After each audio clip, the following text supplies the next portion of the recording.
9월 11일 월요일 나시린의 서원이란 제목으로 민수기 6장 1에서 12절의 말씀입니다. 사랑의 하나님 감사합니다. 오늘 하루도 우리와 함께 하시고 이 시간 말씀 묵상의 시간을 주심에 감사합니다. 이 시간을 통하여서 하나님의 말씀이 들리고 복음이 들리기 원합니다. 말씀대로 믿고 살고 누린 인생이 되게 하시고 우리와 함께 하실 것을 믿으며 감사드렸고 예수님의 거룩하신 이름으로 기도드립니다. 아멘. 본문의 말씀입니다. 여호와께서 모세에게 말씀하여 이르시되 이스라엘 자손에게 전하여 그들에게 이르라.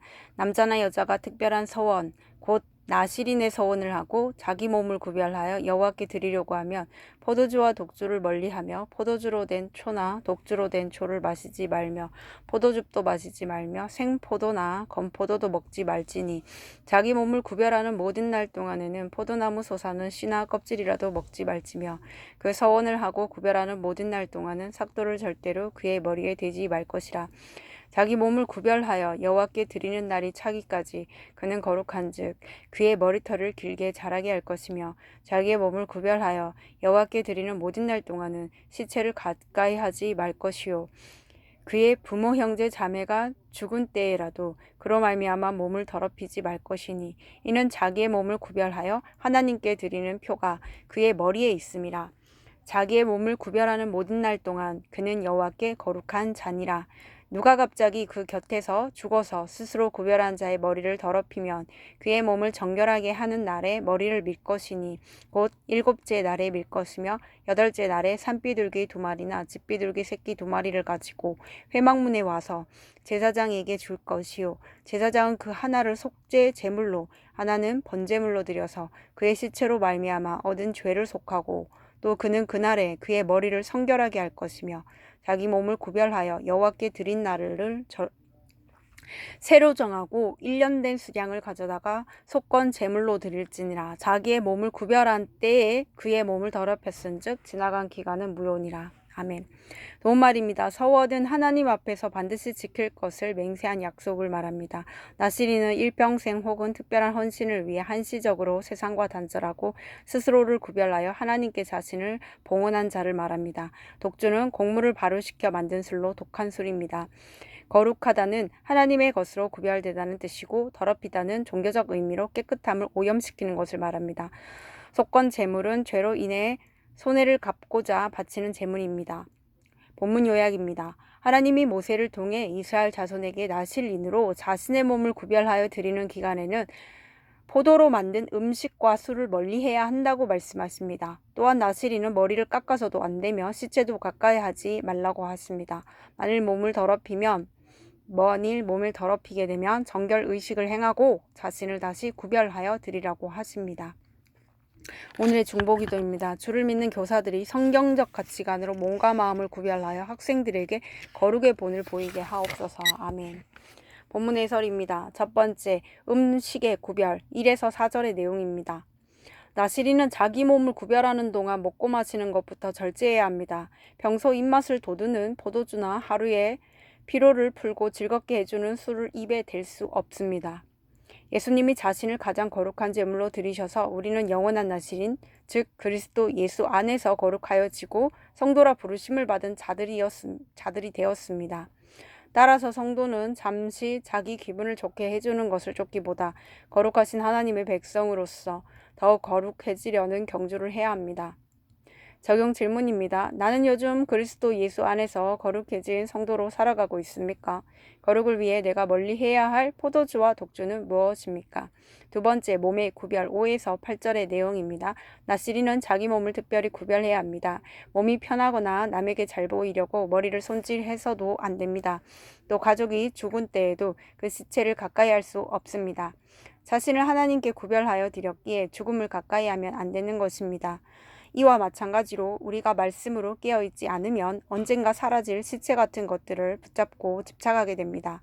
그 머리의 생각과 몸의 행실을 매일 말씀에 비추어 구별하지 않으면 곧 더러워지고 맙니다. 적용 질문입니다. 생각과 행실이 거룩함에서 떠나 더러워지도록 내 손과 발이 집착하는 정욕과 자랑의 자리는 어디입니까? 세 번째, 새로 정하고 9에서 12절의 내용입니다. 나실인 서약 기간에 어떤 사람이 갑자기 나실인 곁에서 죽어 시체 가까이 있게 되었을 때 그는 반드시 정결 의식을 행하여 속죄하고 나실인 서약 기간을 새로 정하여 처음부터 이행해야 합니다. 주님이 우리를 이미 거룩하게 하셨지만 우리는 아직 그 거룩함을 온전히 나타내지 못합니다. 그러나 은혜의 주님은 새로 정하여 다시 시작할 기회를 우리에게 주십니다. 홀로 가기 어려우니 공동체를 허락하셔서 연약함을 나누며 함께 짐을 지고 가게 하십니다. 적용 질문입니다. 나는 넘어질 때마다 믿음의 공동체 안에서 실패와 연약함을 나누며 거룩을 위한 경주를 새로 정하여 이어갑니까? 오늘 기도하기는 저를 살려주시고 거룩한 백성으로 삼아주시니 감사합니다. 인생의 목적이 행복이 아닌 거룩이 되게 하시어 날마다 말씀으로 저의 죄를 보며 십자가를 잘 지고 가게 하옵소서. 그리하여 믿음의 공동체 안에서 새 힘을 얻고 거룩을 위한 경주를 끝까지 이어가게 하옵소서. 아멘. 묵상 간증입니다. 회개하는 나실인으로란 제목으로 김상수님의 말씀 적용글입니다.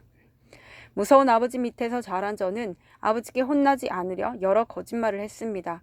초등학생 때는 학교를 빠지고 오락실에 간 적이 있으면서 졸업할 때 개근상을 선생님이 까먹고 안 주셨다고 부모님께 거짓말을 하다가 엄청 혼이 났습니다. 또 중학생 때는 성적 등수를 위조하여 부모님을 기쁘게 해드리기도 했습니다. 이렇게 부모님께 인정받으려 거짓말하던 저는 중학생 때부터 어머니의 전도로 교회를 다녔습니다. 그리고 그곳에서도 사람들에게 인정받고자 주일 성수와 봉사, 11조 생활을 열심히 하며 스스로를 세상과 구별되어 하나님을 기쁘시게 하는 나실인이라 착각했습니다. 그러다 저는 부모님의 품을 떠나 지방에 있는 대학을 다니면서 술과 외박을 마음껏 즐기며 음란한 생활을 하였습니다. 그럼에도 기복신앙으로 주일 성수와 봉사, 11조를 하면서 하나님, 저 이렇게 신앙생활 열심히 하는데 11조 많이 할 수 있는 직장, 좋은 직장 주세요 라고 주문을 외우듯 기도했습니다. 그러나 그런 마음으로 얻은 직장은 3년도 채우지 못하고 그만두었으며 늘 원망만 했습니다. 그러다 교회 소그룹 모임에 참석하면서 내가 만든 나실인의 옷을 벗고 저의 연약함과 수치를 나누었습니다. 하지만 진정한 회개가 없으니 자꾸 술과 음란의 문제에 넘어졌습니다. 그리고 소그룹 리더의 권면을 무시한 채 6번째 직장으로 옮기기도 했습니다. 그리고 매주 소그룹 모임에서 저의 술과 음란, 인정중독, 이직의 실패를 나누면서 말씀으로 회개하고 또 힘을 얻기도 하니 어느덧 지금의 직장에 다닌 지 9년 차가 되었습니다. 할렐루야. 여전히 상사의 질서에 불순종하고 연봉을 탓하며 술자리에서 음란이 올라올 때가 있음을 고백합니다. 하지만 하나님의 거룩한 백성으로서 저의 몸과 마음을 구별하고 직장을 사명지로 삼아 거룩을 위한 경주를 잘 이어가겠습니다. 저 자신을 하나님께 구별하여 드리는 나신의 서원을 이끌어 가신 하나님 감사합니다.